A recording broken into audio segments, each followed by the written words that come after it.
Obsession is a dangerous thing. It blinds us and sets us along a path so surely and so deliberately that anything else along the way might be so unintentionally ignored. Tonight's showdown is between two men engulfed in their own fanaticism, Jerry Fogle and Theory Matthews. Jeremy was still at work, pouring himself over his secretary that he'd kept late at the office with him under the pretense of finishing up a major insurance contract with a company in town. Of course, it was her frilled skirt and hobbled walk from feet made sore by heels that had outgrown their cuteness that gave his flirtatious ways an avenue to be expressed. She found herself faking excitement to bolster her boss's ego, to keep a subtle touch of power in the face of Jeremy's womanizing. It was this distasteful feature that ensured that Theory would have a wide window of opportunity tonight to do his deed. Theory made his way through the chilly air of Elmwood. Jagged winds lifted leaves from his path as if to lead him along the way. He wasn't one to be dissuaded by anything. Humans and nature alike were nothing for him to behold.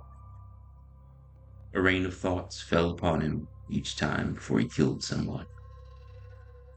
He had, during his first hunt, thought very heavily on his victim's screams for mercy, the way he begged on behalf of the lives of his wife and children. There he thought about what it would be like for the children to lose their father, the way a wife who'd lost her husband would feel cold of the night, the impact that would have on the rest of their lives. Just as he would have been swayed to mercy, he thought about the burning orphanage and his immolated friends and their chorus of dying screams. He was all at once absolved of his guilt, the butterfly effect of the killing he was about to be doing. He had then been propelled at full speed along his path, and it was still driving him on tonight.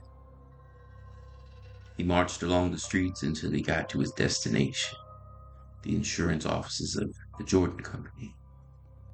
As he stood there in front of the building, he felt a scratching and screaming in his head. Devoid of mercy and hues of humanity, he stuffed his hands into his pockets and huddled himself into his clothes with the increasing power of low winds. He'd grown tired of the cold, and his face reflected it. His hunt began with him stalking through the parking garage. Past the shadows of a few parked cars, he poured his eyes over everything like a hungry lion over the dark savannas of the parking corridors. The darkness of the garage gave him bigger teeth. He hid from the potential gaze of his would-be victim.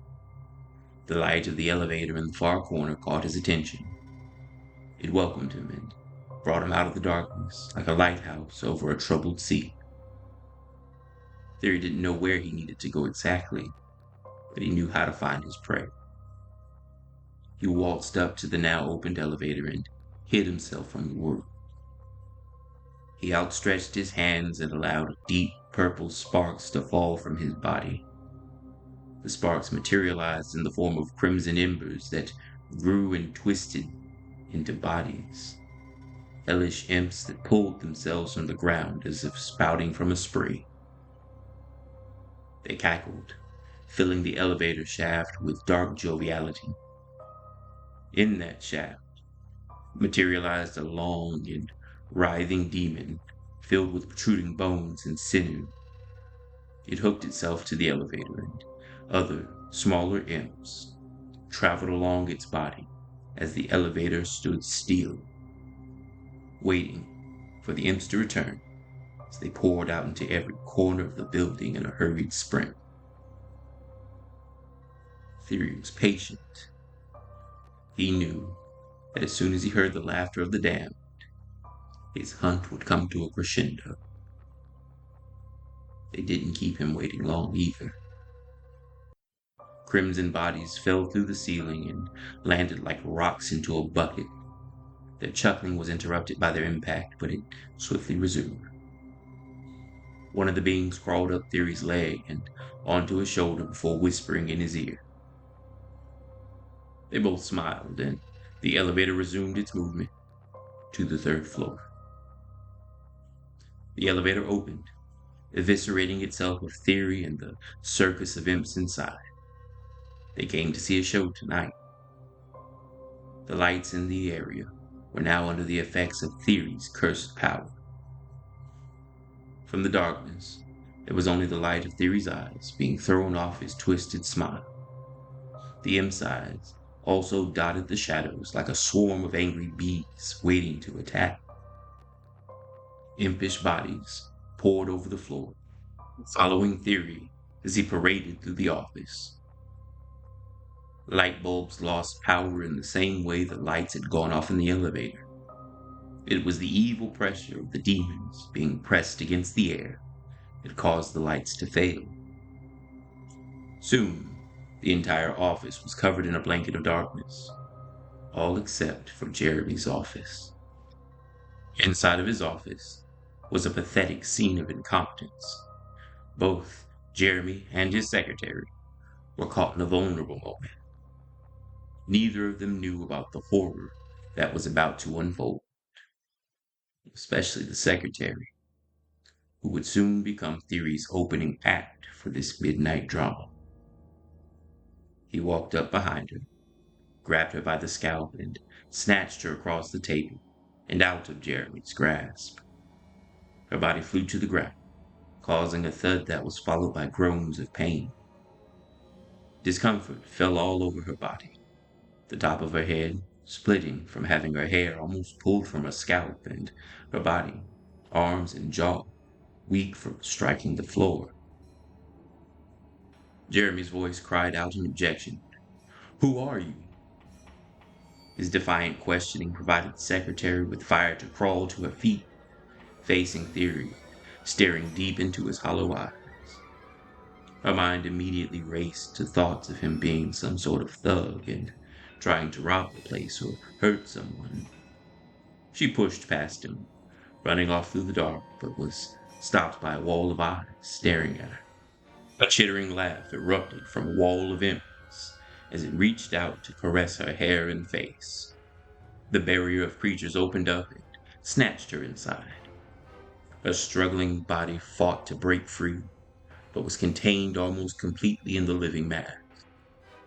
The sounds of popping and screaming were soon muffled, but that did nothing to ease the terror in the room now.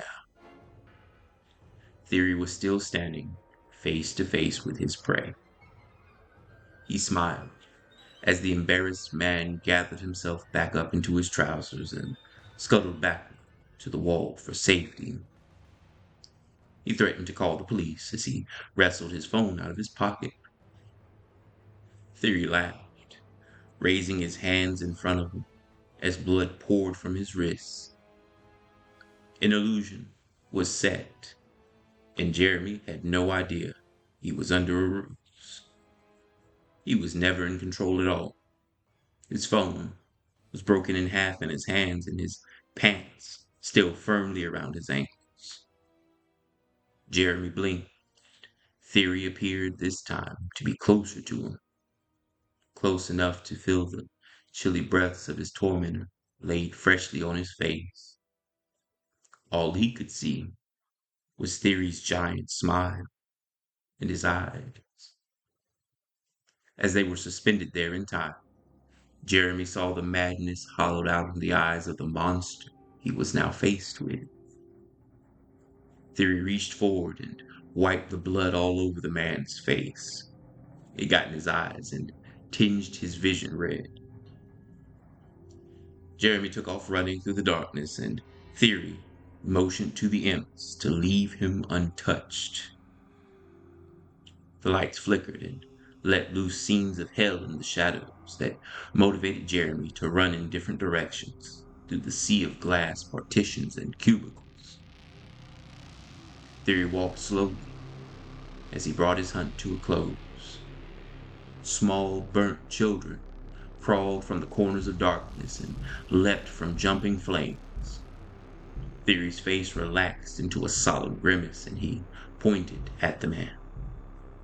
The children chased and latched on to him as they pulled him to the ground, screaming bloody murder into his face.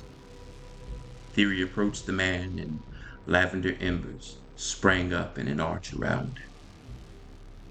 Jeremy crawled to his knees as he tried to escape, but Theory groped the side of his head, releasing purple heat into his brain that singed his skull and crawled through until it was poured from his ears.